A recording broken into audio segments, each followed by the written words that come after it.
There's a certain kind of person who walks into a room, takes everything in, and says almost nothing. They noticed the tension between two people before anyone else did. They caught the slight change in tone when someone said, "I'm fine." They saw the thing nobody was pointing at. And yet, they said nothing. They just sat with it. Quietly. Internally. Alone. And from the outside, that looks like shyness. Or coldness. Or maybe arrogance. Like they think they're too good to participate. But that's not it at all. What's actually happening is something far more fascinating, and if you've ever been that person in the room, the one who sees everything and chooses silence, this video is going to feel very personal. Because silence, for certain kinds of minds, isn't emptiness. It's a full room with the door closed. Let's start with something simple. Most people talk to think. They process out loud. They say the half-formed thought because saying it helps them finish it. And that works for them. That's genuinely how their mind works, and there's nothing wrong with it. But some people think to talk. They process internally first. Completely. They turn the thought over, look at it from 3 different angles, consider how it lands, anticipate how it might be misunderstood, and only then, maybe, do they say something. And by the time they're ready to speak, the conversation has already moved on. So they stay quiet. Not because they had nothing to say. Because they had too much, and none of it was ready yet. This is called introversion at the cognitive level. Not shyness. Not social anxiety. A genuine preference for internal processing over external processing, and research consistently shows that people who think this way tend to have more complex internal worlds, higher sensitivity to stimulation, and often, significantly higher verbal and analytical intelligence. The quiet ones are frequently the ones thinking the most. But here's where it gets really interesting. Because it's not just about processing speed or style. It's about what silence actually protects. Smart people, genuinely perceptive, deeply thinking people, often go quiet because they've learned something that takes most people years to figure out. Words are expensive. Not financially.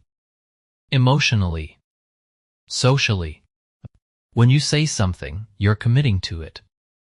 You're exposing it. You're handing it to other people who may not handle it carefully. And if you're someone who thinks in layers, who notices the complexity in almost everything, the idea of reducing that complexity into a sentence, into something that fits a 3-second attention span, can feel almost physically uncomfortable. So you stay quiet. Not because you're hiding. Because you're protecting something that hasn't found its right shape yet. There's a line that captures this perfectly. Heavy thinkers make light talkers. Not always. But often. There's also something happening at the observation level that most people never think about. People who prefer silence tend to be extraordinary observers. And observation and participation pull in opposite directions. You can't fully watch and fully perform at the same time. The moment you step into the performance, the conversation, the debate, the social dance, you lose a certain quality of perception. You become part of what's happening instead of someone who can see all of it. And for minds that find the watching genuinely fascinating, that find people endlessly interesting to study, to understand, to quietly decode, staying outside the performance isn't withdrawal. It's a choice. It's where the interesting information lives. Psychologists who study high sensitivity describe this as sensory processing sensitivity, the tendency to process environmental and social information at a deeper level than most.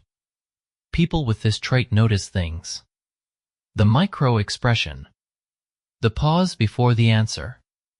The word someone chose not to use.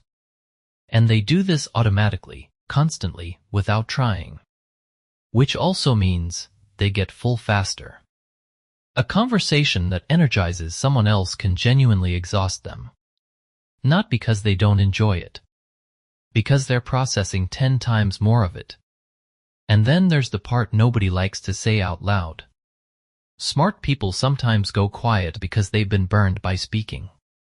You said the thing that was true and the room went uncomfortable. You shared the observation that was accurate and people got defensive. You asked the question that nobody else was asking and suddenly you were the problem. And you learned, slowly, quietly, the way all important lessons are learned, that not every truth has a welcome mat. That not every room is ready for what you actually think.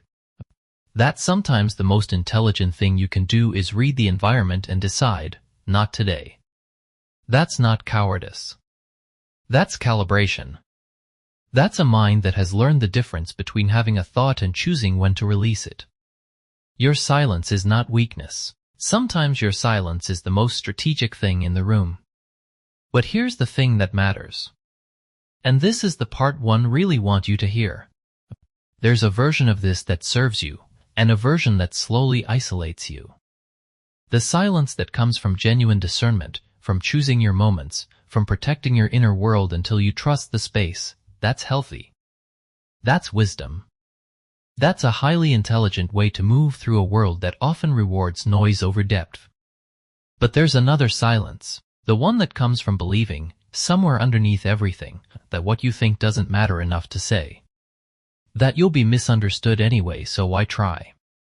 That the gap between your inner world and other people's ability to receive it is simply too wide to cross.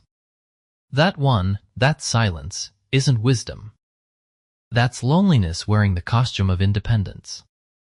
And the difference between the two matters enormously. Because one is a choice, and the other is a wound. If you're someone who notices everything and says nothing, I want to ask you something gently. Is your silence chosen or inherited? Is it a preference or a protection? Is it coming from confidence or from a place that decided a long time ago that speaking up wasn't safe? You don't have to answer that out loud. You can just sit with it. That's kind of your thing anyway.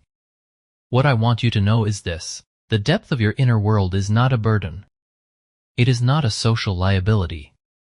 It is not something to be fixed or speeded up or made louder for other people's comfort.